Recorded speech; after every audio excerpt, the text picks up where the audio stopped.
แมนเจ้าแปลงละโน่โน่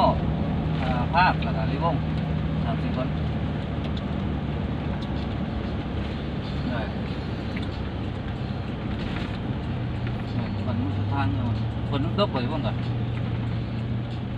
นี่พี่กับคนได้ได้ เหมือนเกลือ ตอนนี้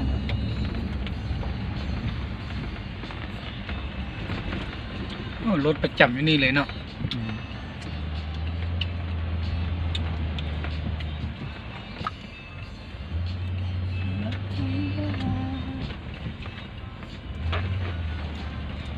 แคมป์เราไปเลยเนาะแคมป์แล้วเนาะ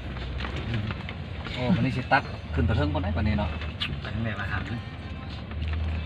อันนี้ ลัดไปตามน้ำเลยห้อยรถเขา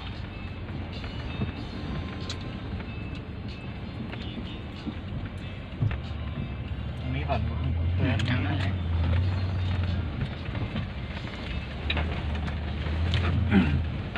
แคมป์เราหนีนะ โอ้3-4 คันเลย เรียกคุณมาพี่มันก็สิฮอดคือเก่าอ่ะแหล้ววันมันก็สิต่ำสักปูตัวนี้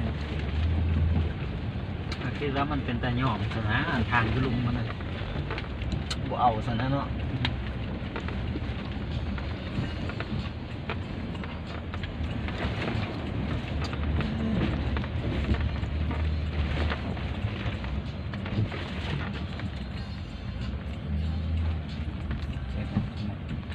ส่วนเก็บแปลงให้คันนั้น